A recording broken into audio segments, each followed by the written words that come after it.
好，接下来我们讲如何使用 TensorBoard 来可视化我们的模型数据流图。TensorBoard 本身具有强大的可视化功能，我们也会展示一下 TensorBoard 除了可视化数据流图以外的其他功能。TensorBoard，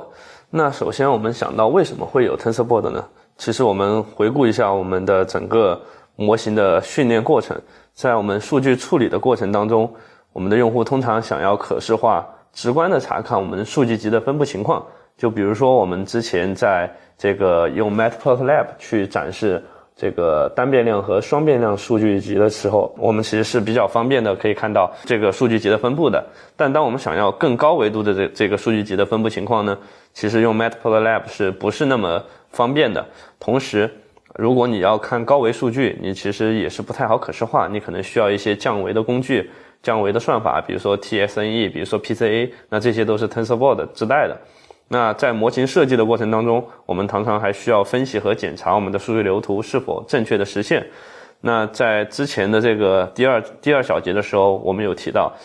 我们的数据流图虽然定义好了，但我们并不清楚是否它是按照我们的想要的这个想法去实现的。那在这个小节里面，我们就会讲如何去可视化我们的数据流图，如何去看我们的模型是否定义的正确。那在模型训练过程当中，我们通常也需要关注模型参数和超参数的变化趋势。就比如说我们的 θ0、θ1、θ2， 它的这个变化趋势是怎样的？那这些都还是我们的这个比较少的参数，只有3个。那在深度学习的时候，可能我们会有这个成千上万甚至几百万的参数。那这些参数某一个这个矩阵，比如说某一个在这里我们的这个 θ 它其实是一个矩阵，它有3个参数。那假设我们某一个矩阵它有几百个参数或者几万个参数，那你怎么去看它的分布状况呢？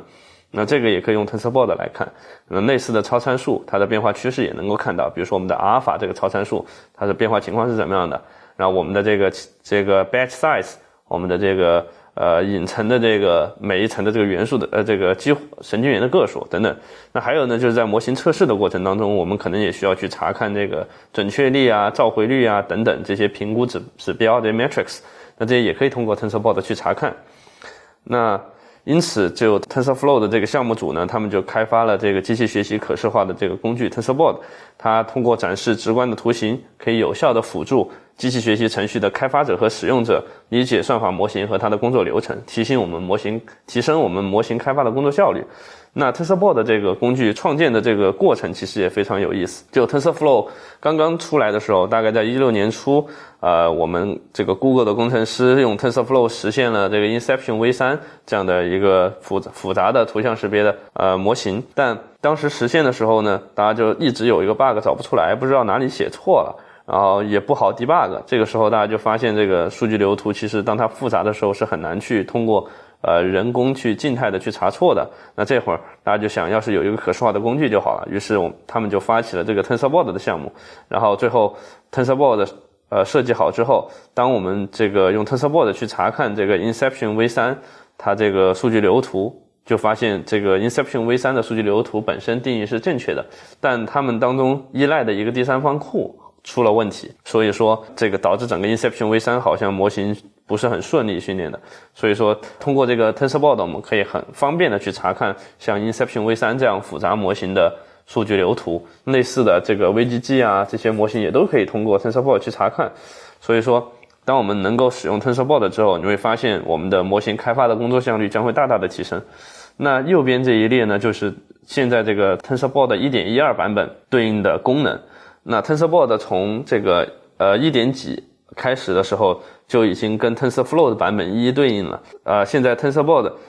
也是 TensorFlow 这个软件安装包自带的一个依赖包，所以说当你安装 TensorFlow 的时候 TensorBoard 也是已经安装好了的。那我们现在呢将会跟大家展示一下 TensorBoard 的一些常见的功能。首先 TensorBoard 具有可视化训练的功能，有 Visualize Learning 的功能。那我们在训练的过程当中，我们比较关注的几个值，比如说我们的损失值，那这里我们使用交叉商作为我们的损失函数。那这里的交叉商可以看到，通过我们的这个训练步数不断的增加，也就是我们的横轴不断的增加，我们的交叉商呢其实是在不断的减少。那这个也是符合我们的预期的。那在这个图像里面呢，其实又有2种颜色的数据。那一个呢是这个橙色的这个 train， 那这个 train 呢就是指我们的训练数据，我们在训练数据上面的表现可以看到它是这个不断的降低的这么一个曲线。那这个背景颜色的这个浅橙色其实是真实的数据，那这个深色的这个橙色呢其实是拟合后的数据。那我们这边呢其实是有一个叫 smoothing 这么一个参数可以去设置。那在这个 TensorBoard 当中的这个 smoothing 就是指我们是否要去拟合我们的这个数据。当这个 smoothing 设置的这个足够大的时候，它将会把它拟合成这个一条曲线。当它这个设置比较小的时候，它还是会以这个连线图一样的形式展示出来。这个可以方便我们去查看我们的这个数据实际的这个拟合的结果。那这个蓝色的这个线条呢，其实是我们的 evaluation， 也就是我们的这个模型评估的数据。我们的模型评估的这个数据呢，显然就会这个表现得更好，因为这会儿我们的模型已经训练好了，然后它的这个这个交叉商其实就这个比较少的这个震荡就能够减少到这个比较小的值。那这里呢，其实我们能够看到我们把这个鼠标放在了其中这个一个点上面，那这个点就会在 TensorBoard 里面显示这个点的数据。大家可以看到下面这个2行数据，首先这个点指定到了这个图中的位置，它对应着下面的这个横坐标，其实表示我的这个训练步数是在第170步，然后它的训练时间是这个下面显示的这个时间9月12号星期一，那它的这个对应的值包括这个 smooth 的这个程度都有显示出来。然后除了这个 cross entropy 以外，其实这个准确率 accuracy 也是可以显示的，类似的这个像什么平均值最大值等等也都可以在这个图里面去做一个展示。你也可以选择是否展示这个evaluation 或者是 train 的这个数据。所以说整个 TensorBoard 的工具是非常强大的。上面呢其实也有这个基于这个正则表达式的一些过滤器，你可以给你的这个输出的这些数据打上标签，然后通过这个正则表达式的这个过滤器，你就可以只是展示出你想要的数据。然后除了可视化这个训练以外，其实还可以可视化我们的统计数据。比如说以这个 Softmax 这个神经网络层为例，那这个 3D 的这么一个图其实是展示了我们的这个 Softmax 当中的这个权重在测试集上面的一个分布的表现。那这个 Softmax 这一层的这个权重在测试集上面，大家可以看到屏幕里面的这个维度其实是我们的训练步数，从50步到1000步。然后横轴的这个其实是我们的一个值的一个分布情况。那大家可以看到我们一开始呢，这个 Softmax 当中这一层的这个权重我们设置的这个值其实是一个统一的值。然后随着这个训练步数的增加，这个值其实分布已经越来越近似于一个正态分布。那这个其实就是我们通过 TensorBoard 可以很好的去这个展示我们模型参数的一个可视化的一个功能。那下面呢，这个就在训练集上面的一个表现，大家可以看到依然是从这个一开始的一个这个权重矩阵的统一的值变成一个偏正态分布的一个值的分布。那类似的还有一个比较好玩的功能，就是可视化这个数据分布。那这里呢，我们简单的列了3个典型的分布：伽马分布、均匀分布和这个泊松分布。大家可以看到这个均匀分布随着这个迭代的这个增加，可以看到它这个值其实是比较均匀的。那类似的伽马分布跟这个泊松分布也是一样。那我们这个 TensorBoard 还可以做这个什么事情呢？它可以把不同的这个 distribution 不同的这个数据分布combine 就是整合到一起做一个叠加，就相当于把这3个分布整合到一个图里。大家可以想象，就是这3个图就直接把这个值合并到一起，形成一个新的一个 combine 的一个分布图。那长什么样子的呢？其实是长这样的。这张分布图呢，其实就是把这3个分布合并到了一起，然后展示的一个数据分布图。那这个其实对于我们去做数据分析是有大量的帮助的，尤其是它不仅是有这个一个分布的关系，它还引入了这个时序的概念，就你每一轮的这个迭代，每一步的这个迭代，你的这个结果都可以展示在一个图当中间。而某一个切片就是指当那一轮的迭代或者说那一步的这个训练的那个时刻，你的一个特定参数的一个分布。所以说这个工具本身是非常的强大和好用的。那除此以外呢，还可以用 TensorBoard 去可视化我们的数据集。就比如说以这个 MNIST 这个手写体数字数据集为例，那 MNIST 是一个手写体数字的数据集。那这里呢也可以看到我们的这个训练数据带上标签，并且有标注出每一个这个数据它有多少张图片。那这里的0呢就有980个，然后9呢有1009张。那对应的这里，因为我们是一个这个比较高维的一个数据，你是无法很简单的去看出它们的不同数据间的这个分割情况或者说分类的情况。那这里呢，要看高维数据的可视化，其实通常需要用这个一些降维的方法和工具。那 TensorBoard 自带的这个 TSNE 呢，其实是可以帮你不断的去计算，然后把你的这个高维数据降维到这个3维数据的一种很好的工具。那这里呢，你可以看到在这个左下角，我们使用了 TSNE 来进行降维，把它降到3维。然后当前就正在进行计算，已经迭代到1424轮。然后随着这个时间的增长，它的这个迭代的轮次也会增加，然后这个降维的效果也会越好。那经过降维呢，大家可以看到不同的这个图片，不同的手写体数字的图片其实是聚在了不同的这个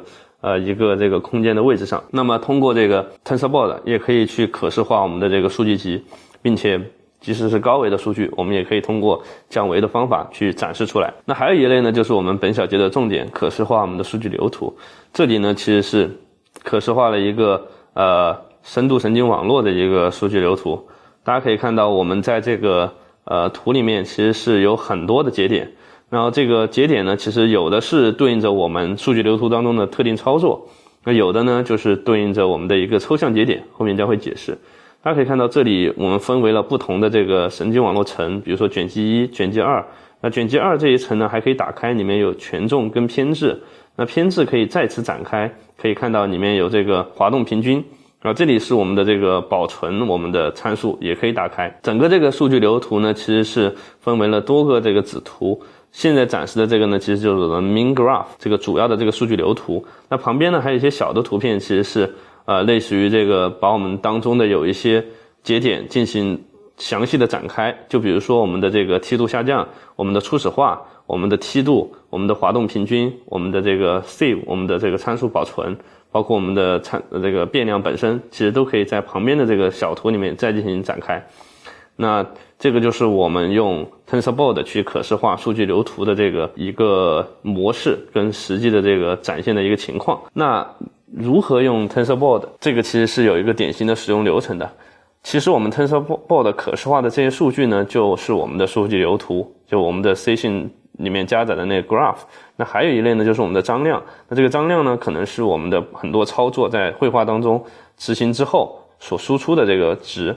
那我们的这些数据其实都是在绘画当中加载和执行操作之后才能得到的。然后得到这些数据之后呢，我们其实是需要使用 File Writer 这么一个实例，然后把这些数据从绘画当中获取到，并且将它们加入到一个 Event File， 就是我们的这个事件文件当中。那把这些文件写到事件文件当中之后呢，它就已经保存到了我们的这个硬盘上面，或者说保存到了我们这个云存储或者是分布式存储上。当持久化这些数据序列化数据之后呢，我们可以通过 TensorBoard 这个程序把这些事件文件加载到 TensorBoard 当中，然后再把它可视化出来。所以说 TensorBoard 其实它的数据来源就是这些 Event File， 就 TensorFlow 本身定义的一些序列化的数据，通过 Protobuf 定义的这些序列化数据。这些数据呢，是通过 File Writer 这个实例从绘画当中得到并且写到这个 Event File 当中的。那这个绘画呢，其实就是我们之前讲到的这个执行环境了。那绘画呢，要分为2类，一类呢是我们的 Graph， 也就是我们的数据流图本身，就我们定义的那个宏观的图，就我们上一张那个 PPT 里面看到的那个数据流图。那还有一类呢，不是这个静态的图，而是说在绘画当中加载了这些操作，加载了这个数据流图，然后执行了这个数据流图当中的操作，把数据导入进去之后得到的实际的值。那这些值呢，就要通过这个 Summary Ops， 就这个汇总操作来进行记录。记录好之后，就可以把它通过 File Writer 写到我们的 Event File 当中了。所以整个 TensorBoard 的使用流程是非常明确的。上面的 Summary Ops 对应着不同的这个动态执行的这些值，那这些值呢，也要通过 File Writer 写进 Event File。然后还有一类就是这个静态的 Graph， 我们静态的TensorFlow 数据流图，也要在绘画当中加载后，通过 File Writer 写到 Event File 当中。那么我们本小节主要聚焦如何把这个 Session，就这个绘画当中的静态的 TensorFlow Graph 写到 Event File 当中，并且使用 TensorBoard 加载可视化出来。那至于其他的这个 Summary Ops 这些汇总操作，比如说我们前面看到的这个可视化训练当中某些交叉伤啊，或者说损失函数的这个变化情况啊，以及我们的这个数据分布啊等等，都通过 summary ops 来进行记录。这里我们不再展开讲，在后面的这个实战环节我们会去讲。那 TensorFlow 的这个 summary 模块，我们这边就做一个简单的介绍。那前面这个使用流程当中，我们提到了我们使用 file writer 实例和汇总操作。那这两个东西其实都是属于这个 TF 的 summary 模块。它的主要功能就是获取和输出模型相关的序列化数据，然后它也贯通了 TensorBoard 的整个使用流程。刚刚的这个流程图当中大家也可以看到，那这些序列化数据呢，其实是使用 Protobuf 这个序列化工具去定义的。那这个在TensorFlow 的官网还有那个书里面都有简单的去讲这个序列化数据的一些定义，它的这个 protocol 到底是长什么样的。那 TF Summary 这个模块，它的核心部分呢，其实是由3部分组成的。第一个呢是一组这个汇总的操作，它就涵盖了不同的这个可视化的这个数据类型，就比如说这个 audio， 这个 image， 就这个音频、图像，然后标量数据，然后统计数据，甚至这个还有我们的这个分布等等等等，还有 merge all， 就是把所有的这个汇总操作汇总成一个操作，然后这一个操作执行呢就汇总了记录了这个所有的这些数据输出的这个结果，然后就可以把这个写到 file writer 里面。那还有一类的就是这个 file writer， 那 file writer 就是我们开始看到的这个写文件的一个实例，它本身是一个 writer， 就跟 Python 的这个 writer 一样，然后它特定的作用于这个 TensorFlow 的 TensorBoard， 然后它可以把我们的这个数据流图和刚刚 summary ops 这些执行得到的这些结果全部都写到我们的 event file 里面。那 event file 呢就是我们开始介绍的这个 event， 然后它呢本身由这个 Protobuf 定义了它的结构。那这边呢我们就不再展开讲，那大家只要记住我们的这个 TF Summary 模块由这几大块组成就 OK。